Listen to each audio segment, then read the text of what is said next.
가든 파티. 캐서린 맨스필드. 서문. 내가 쓰는 모든 것은 나의 존재다. 로나 세이지.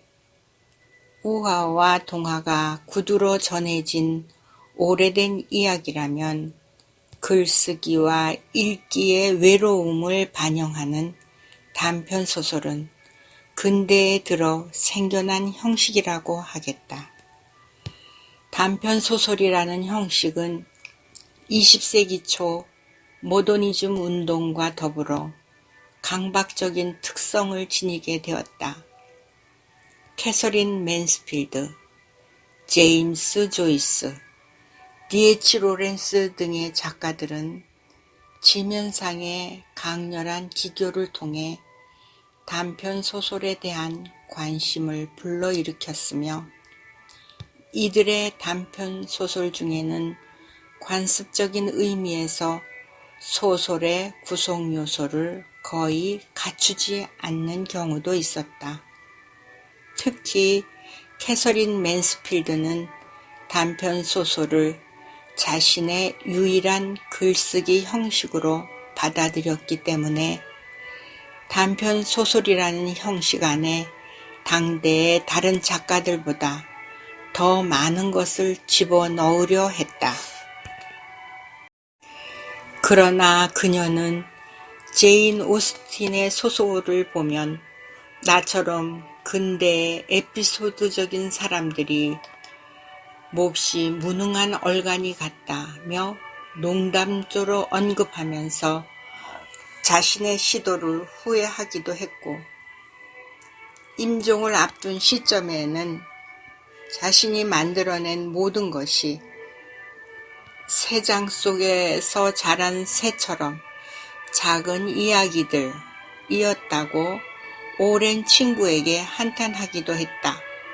그러나 맨스필드의 이런 불만이 바로 그녀의 소설에서 자양분이 되고 특별한 예리함을 제공했음은 부인할 수 없다. 더욱이 그녀는 다른 곳에서는 거의 편안함을 느끼지 못하고 오로지 단편소설이라는 형식에서만 기쁨과 편안함을 느꼈다. 가든 파티. 어쨌거나 날씨는 더할 나위 없었다. 가든 파티를 위해 특별히 날씨를 주문했다 해도 그보다 완벽한 날은 없었을 것이다. 바람도 불지 않고 따사로운 데다가 하늘에는 구름 한 점 없었다.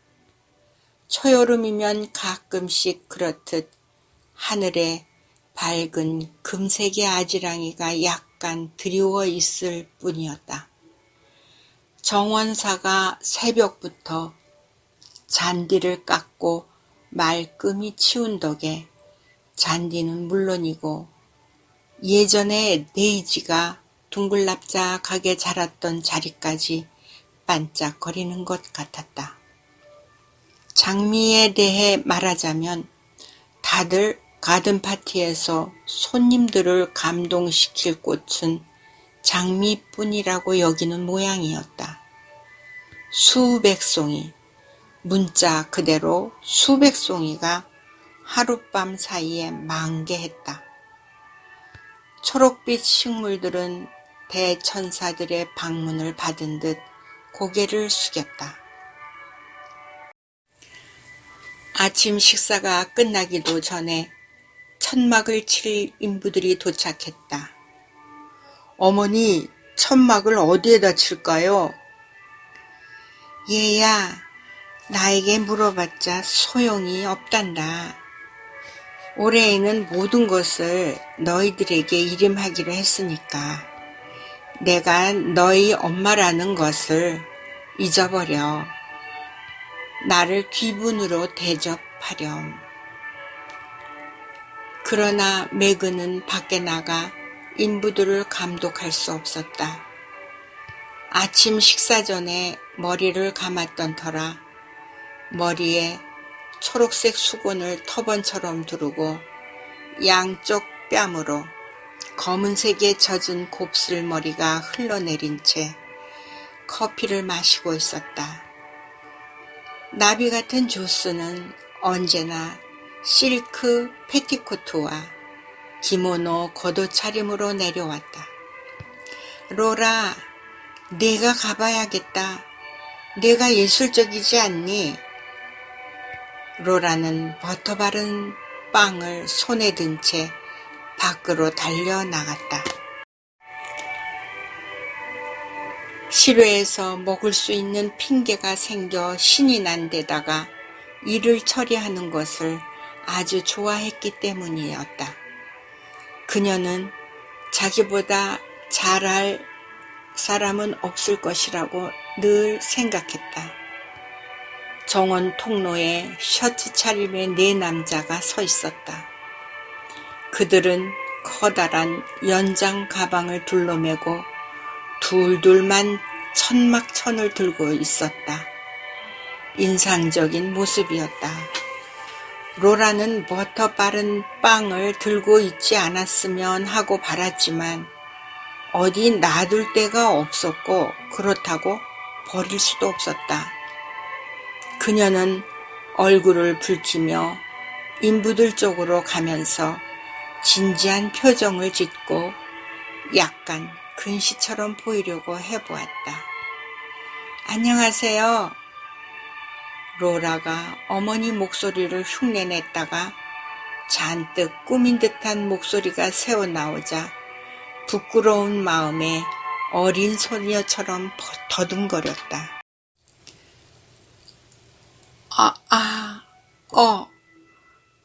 그러니까 천막 때문에 온 거죠? 그렇습니다, 아가씨. 그 중에서 가장 키가 크고 마르고 주근깨가 난 남자가 말했다. 그는 연장 가방을 옮겨 매고 밀짚 모자를 뒤로 젖히며 그녀에게 미소를 지었다. 바로 그거죠. 느긋하고 다정한 그의 미소에 로라는 다시 기운을 차렸다.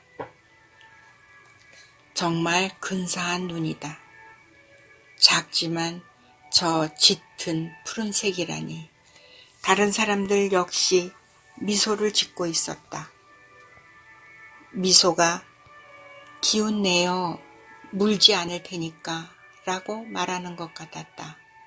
인부들은 정말 근사하다. 정말 아름다운 아침이다. 아침 이야기는 하지 말아야 한다. 일에 대해, 천막에 대해서만. 백합 하단은 어떨까요? 저기면 적당할까요? 로라가 버터 바른 빵을 들지 않은 손으로 백합 화단을 가리켰다. 인부들이 그쪽으로 고개를 돌렸다. 약간 통통한 남자가 아랫입술을 내밀었고 키 큰 남자는 얼굴을 찌푸렸다. 별로인데요. 그다지 눈에 띄지 않아요. 그러니까 천막 같은 것이라면. 그가 나름의 느긋한 태도로 로라를 바라보았다.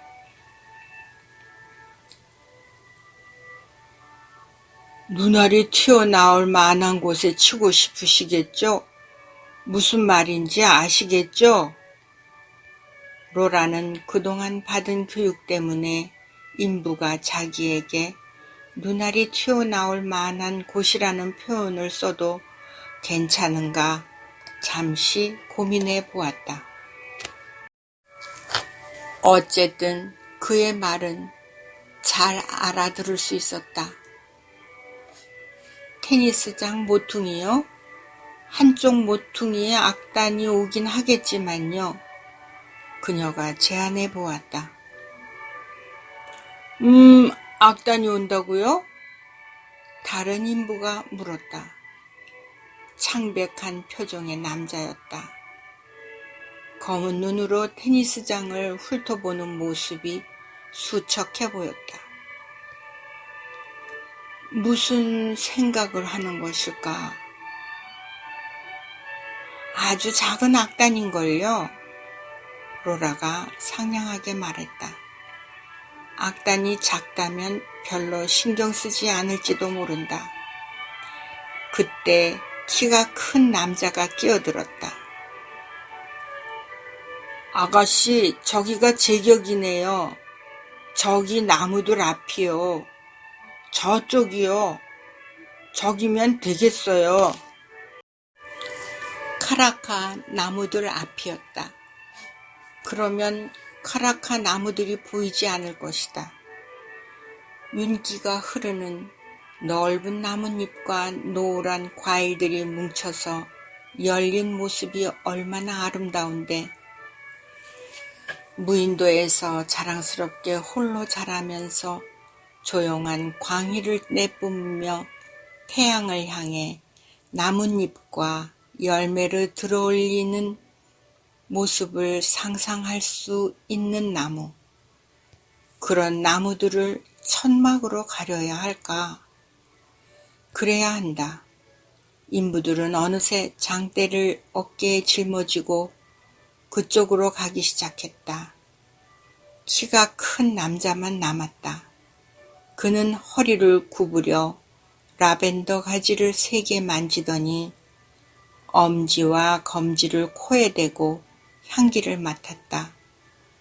로라는 그 몸짓을 보고 카라카 나무에 대해서는 모조리 잊어버렸다. 저런 것을 좋아하다니, 라벤더 향을 좋아하다니 경이로웠다.